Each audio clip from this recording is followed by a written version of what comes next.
What's up, everybody? It's your boy TGK back with another reaction video. Today we're going to react to Six Man. He put out a video saying Luka Doncic just sent the NBA a warning, and hopefully we can stay on topic today. I've been having a bit of a run where I react to a video and like the title of the video is not the main part of the video. So I don't know. Hopefully, Six Man, let's see what you got, man. Enough of the fluff.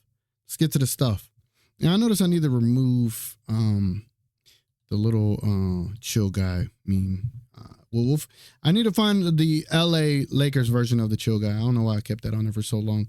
All right, man. Again, the video's titled Luka Doncic just sent the NBA a warning. Let's see what that warning is. I mean, I come up with one, but let's see what Six Man got. Did you really think this wasn't going to happen? Did you really think Luka Doncic was not still that guy? Hey, I like the start. Did people not think that Luka Doncic was that guy? Clearly that guy, bro. It's long three-pointer. A lot of people forgot about Luka Doncic being that guy. A lot of people forgot about that. It's good. Doncic step back three. It's good. Doncic sidestep three-pointer is good. Luka Doncic's fourth three-pointer. Yeah, after a slow start to his career for the Lakers, Luka just reminded the entire world why the Mavericks were foolish to trade him. Why it was insane to trade a 25-year-old superstar, a generational talent, and one of the best offensive players we have ever seen in the prime of his career. Because after losing 8 straight games to the Nuggets, and with Denver on a 9-game winning streak, at home, the odds were stacked against LA. But things are different when you have Luka Doncic on your team, who dominated, going off for 32 points, 10 boards, 7 assists, and 4 steals. And talk to him, Six Man. 32, 10, and 7 in your 4th game back when everybody was saying, oh, he's rusty and this and that. It's pretty impressive. Imagine when Luka has his legs under him. Imagine when Luka is in game shape. Woo! That's the warning right there. That's the warning. I don't know what Six Man gonna say, but the warning is just wait until Luka Doncic is in game shape, and then what you saw on Saturday, it's gonna be even worse. You know what I'm saying? And it was the first quarter which set the tone, with Luka going off for 16 points, 4 rebounds, and 3 assists, showcasing what can happen when you have Luka Doncic on your team. And after he started the game by getting an easy bucket, courtesy of Austin Reeves' dribble penetration, it didn't take Luka long to then start showing off the full bag. Here in transition, just pulling from about 30 feet in the face of Russell Westbrook, before a couple of minutes later, another deep 3 in the face of Christian Brown. And then with a couple more easy buckets and some trips to the line, all of a sudden, Luka was halfway to 30 points, and the Lakers had accumulated a serious lead on an elite team. And it's almost like all of those people who thought Luka was ruined, or who's that? Flight Mike, Uncut Hoops. Okay, keep it going. LeBron James had ruined Luka. The scap attack? Yeah, see, I think I reacted to one of these videos. That's what I'm saying. The other video that I had, I said, hey, there was a lot of people saying, Luka and LeBron ain't going to work. And I'm like, bro, it's been 3 games, right? So I'm just proving right that I wasn't the only one. Obviously, Lowe's not in here, but yeah, Lowe said some crazy stuff too. Doncic were wrong. And not only were they wrong about Luka's individual play, but also about the chemistry between LeBron and Luka, because we saw not 1, not 2, 3 occasions of Luka finding LeBron for a bucket. Murray's had 7 threes in each of his last 2 What a games. pass. Oh, what a pass! Woo!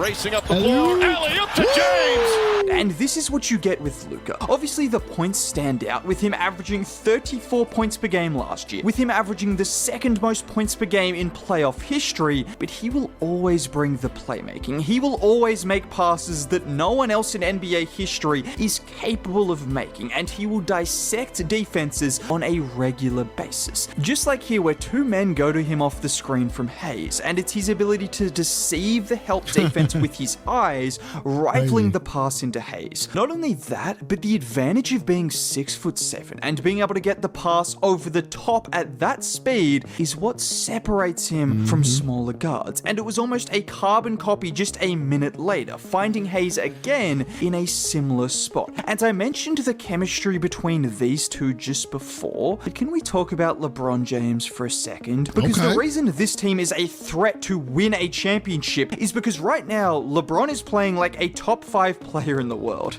Wait, just pause for a second. He is 40 years old, and I can genuinely say he is playing like one of the 5 best basketball players on earth. And 40, he is 40 years old, bro. 40 years old, and that's crazy, man. I mean, what more can you say about him? He's already one of the top 2 greatest players of all time. You could argue 1, you could argue 2. Y'all could argue about that. But he's 40 years old and doing what he's doing now. Like, it's just crazy. Now you have him alongside a guy who has been one of the 3 best basketball players on earth pretty much since his 2nd year in the league. This team isn't perfect, and there is a reason they wanted to trade for Mark Williams, because they need a center. But they also have LeBron James and Luka Doncic. And Thank you. My last video, I was talking about people talking about that the Lakers need a center and this and that, like that being the reason that they might lose. Again, other teams do not have a LeBron. Other teams do not have a Luka on the same team. So, yeah, you might have one hole somewhere, but other teams have glaring flaws when it comes to the positions that you are going to overwhelm teams in. You need one of the greatest centers of all time to be able to to basically avoid out of Luka and LeBron. And I don't think there's centers out there that could do that. But anyway, let's continue. In any given playoff series, either of those guys could be the best player on the floor. Potentially both of them could be the best and second best players on the floor. And when you have that kind of top-end talent, there is always a chance for you to win, as we just saw in the game against Denver. Now, getting back to Luka, this is a sign of things to come. It's crazy to think, but if Luka had a game like this last year, his averages would have gone down across the board. Yes, that's the kind of player the Lakers have traded for, and this is the kind of player we are about to see going forward. Because everyone needs to remember, prior to this game, it was 3 games in which Luka had played. It's not just moving to a different city and a different team with different coaches and different players, and even a different court, but he was also coming back from an injury. Even at the best of times, it can take players some time to find their form again after an injury, let alone when you have to deal with moving places, not to mention the mental toll. This was a place he loved, a place he trusted, and they effectively backstabbed him. I know it sounds kind of dramatic, but that's the reality of the situation. Total reality. Thank you, Six Man, for capturing that. That was beautifully said, beautifully done. Great, editing, great sound effects in the back. That was great. You captured everything that I've been talking about perfectly there. Perfect. Like, there's a human element to this, and Luka Doncic has been going through that element, and people should have given him a little bit of grace, and now they're able to see what he could do, bro. So, good job, Six Man. Appreciate it. The mental toll also affects his on-court performance. I mean, for all the people that were shocked just as fans, can you imagine actually being Luka Doncic himself? But now that he's had some time to digest that over the All-Star break and looks healthy again, we can expect to see the best of Luka again. And with the way LeBron is playing, the NBA should be very, very worried. But the NBA should be even more worried because of one reason: the Lakers' defense. After trading for Luka, the biggest question mark over this team wasn't the offense. Even the biggest morons could realize that Luka and LeBron would be at the very least a good offense, but there were and still are legitimate question marks over their defense, and it's still early, but what they did against one of the best offenses, and more importantly the best player in the league, needs to be noted. If you were to look at the stat sheet from this game, you might wonder why Nikola Jokic not only had 12 points, but only attempted 7 field field goals. Well, this wasn't because Jokic just decided he didn't want to shoot the ball, but he was unable to do on a lot of possessions, with Dorian Finney-Smith doing a great job at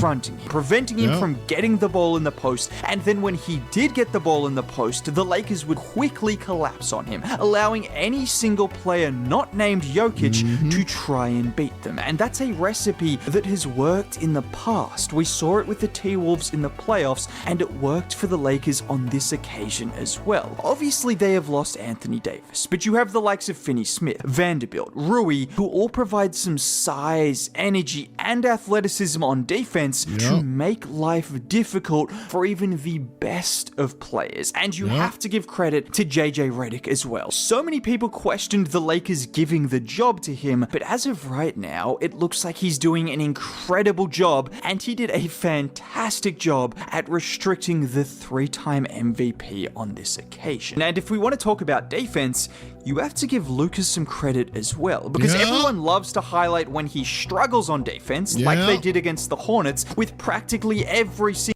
Who's that? Heat check? Okay, heat check. You too, huh? Heat check too, huh? Yeah, I like six man. I like six man. Calling out these people that was jumping the gun. Again, I understand, you know, you want to jump the gun, make a video about it, get the views. I get it. I totally get it. But it's just like, why, bro? You know you're just spreading a narrative that is completely unfair about Luka Doncic. I get we do this to get views and this and that, but you got to do it the right way, bro. Single person highlighting every single defensive mistake he made in that one game. Well, in this game, he was a plus 20, second for the game in plus minus alongside Dorian Finney-Smith, and alongside his elite offense, he finished with 4 steals. Look at him here where he's initially guarding Russ in the corner. Once he sees Murray get that head of steam, he helps off Russ and does a good job at using his size to go vertical, forcing the turnover from Murray. Or how about the quickness to read Gordon's no-look pass here in transition, picking it off and instantaneously finding Bron streaking down the other end for the bucket. Or how about this time again with terrific anticipation, Luka don't play defense, who is trying to find Brown before going down the other end for the bucket. This is what you get with Luka defensively. He's not going to be the best defender on the planet, but if you have guys who will compete around him, Luka will use his IQ and size to make plays on that end as well. And Luka is aware of the narrative around his defense, so he's always willing to crack a joke in that regard, with him joking to JJ about mentioning his defense following the game. It's only 4 games into the Luka Doncic era in LA, but if this is a sign of things to come, this is a team that everyone in the league should be worried about. Good stuff, six man. I'm gonna need you to chill on when you say words at the end of the video. For those that don't know, that was definitely a pause moment right there. Anyway, man, great video. I don't even need to add anything to it. I think he captured everything I've been saying for the last, 22 days now. Great stuff, six man. Appreciate that video. You actually stuck to the title of the video. Now I rock with that. I appreciate that. Love the video. Really good breakdown and analysis and perspective on Luka Doncic being on the Lakers and everything he brings to this team. I know the Laker faithful are excited about this.